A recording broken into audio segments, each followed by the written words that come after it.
జూరాలో 7 TMC 11 TMC. Maheshwar Reddy గారు ఈ విషయం క్లారిఫై చేయాలి, ఎందుకంటే సుందిలో ఎంత కెపాసిటీ తెలుసా? 8 టీఎంసీ. నో అంటే మీకు ఎందుకు ఎక్స్ప్లెయిన్ చేస్తున్నా అంటే ఇదే విషయం బీఆర్ఎస్ పార్టీ వాళ్ళు బయట దుష్ప్రచారం చేస్తున్నారు. బ్యారేజ్కి, డ్యామ్కి, రిజర్వాయర్కి తేడా ఉంది. మీకు మేడిగడ్డ బ్యారేజ్ 16 టీఎంసీలు, అన్నారం 16 టీఎంసీలు, అన్నారం 12 టీఎంసీలు, ఇది సుందిల్ల అప్రాక్సిమేట్లీ 9 టీఎంసీ. 9 టీఎంసీ ఉన్న సుందిల్ల బ్యారేజ్తో 195 టీఎంసీ లిఫ్ట్ చేస్తామని చెప్పి ఇదే బీఆర్ఎస్ ప్రభుత్వం చెప్పింది. జూరాల నుంచి లిఫ్ట్ చేయమంటేనేమో ఇది తక్కువ ఉందని కెపాసిటీ ఉంటుంది. ఇది పూర్తిగా ఇది ఒక కుట్రతో కాస్ట్ పెంచి, కాస్ట్ ఎస్టిమేట్ పెంచి వేరే మతలబు జరిగిన విషయం చెప్పి నేను మనం చేస్తున్నాను. మరి జూరాల ప్రాజెక్టుకి నీళ్లు లిఫ్ట్ చేసేది 414 మీటర్లు.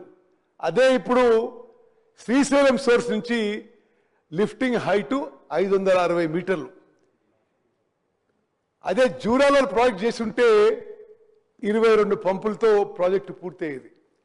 మరి శ్రీశైలంలో 37 పంపులు అవసరమైన విషయం కూడా నేను మనం చేస్తున్నాను. నెక్స్ట్ అదేవిధంగా కృష్ణా నదీ జలాల విషయంలో కూడా ఆంధ్రప్రదేశ్ అక్రమంగా తరలించుకుపోయే నీళ్ల విషయంలో మీరు ఈ యొక్క స్లైడ్ దయచేసి కృష్ణా బేసిన్ ఎమ్మెల్యేలందరూ కూడా ప్రత్యేకంగా గమనించాలి.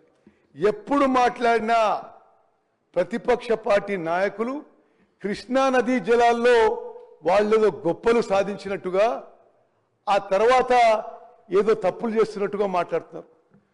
వాస్తవంగా 2014లో ఏ రోజైతే తెలంగాణ రాష్ట్రం ఏర్పడ్డదో water drawal capacity of Krishna water from Srisailam back waters ఆ రోజు అన్నీ కలిపితే పర్ డే 51,000 క్యూసెక్స్ ఉంటే 4.47 టీఎంసీ పర్ డే ఉంటే, ఈ 10 ఏళ్లలో టిఆర్ఎస్ పార్టీ అధికారంలో ఉన్న 10 ఏళ్లలో కృష్ణా నదీ జలాలు ఆంధ్ర తరలించడానికి క్రియేట్ చేసిన infrastructure from back water of Srisailam reservoir is now 13.16 TMC per day.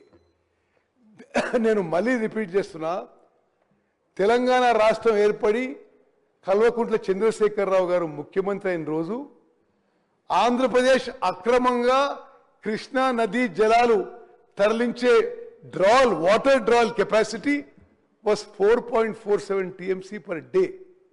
In 10 years of TRS government, Andhra Pradesh has increased their infrastructure to illegally divert Krishna waters from backwater of Srisalem and increased it to 13.16 TMC per day.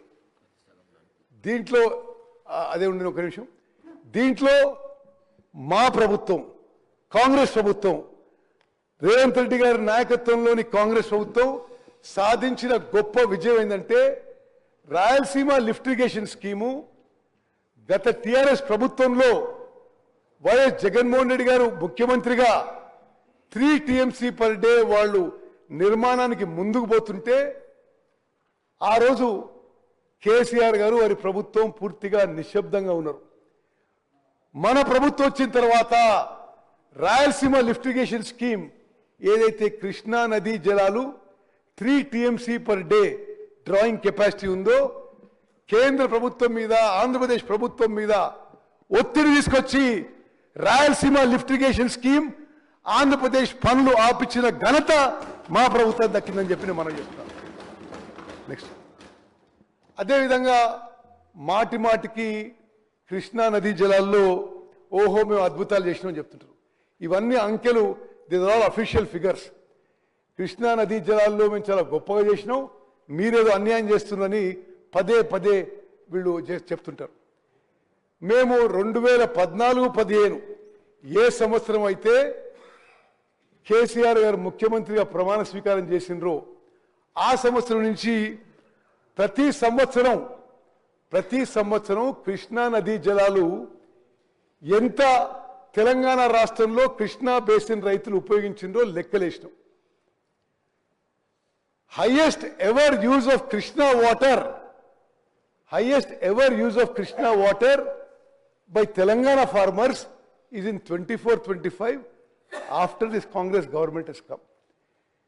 10 ఏళ్లలో 11-12 ఏళ్లలో కృష్ణా నదీ జలాలు తెలంగాణ రైతాంగం ఎక్కువ ఉపయోగించింది, ఎక్కువ ఉపయోగపడ్డది మన కాంగ్రెస్ ప్రభుత్వం వచ్చిన తర్వాత. నేను మనం చేస్తాను అదే ఉండి. అయినా సరే దీంట్లో కూడా ఒక ముఖ్యమైన విషయం మీకు చెప్పాలి.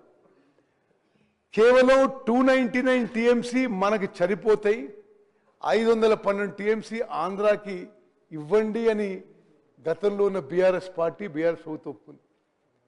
మనం వచ్చిన తర్వాత అది కుదరదు, మనకే 555 టీఎంసీలు ఇవ్వాలని చెప్పి మన కాంగ్రెస్ ప్రభుత్వం కృష్ణా వాటర్ డిస్ప్యూట్ ట్రిబ్యునల్లో పోరాడుతున్న విషయం కూడా నేను యావత్ తెలంగాణ ప్రజానీకానికి తెలియజేస్తున్నాను. నెక్స్ట్, అదేవిధంగా ఇది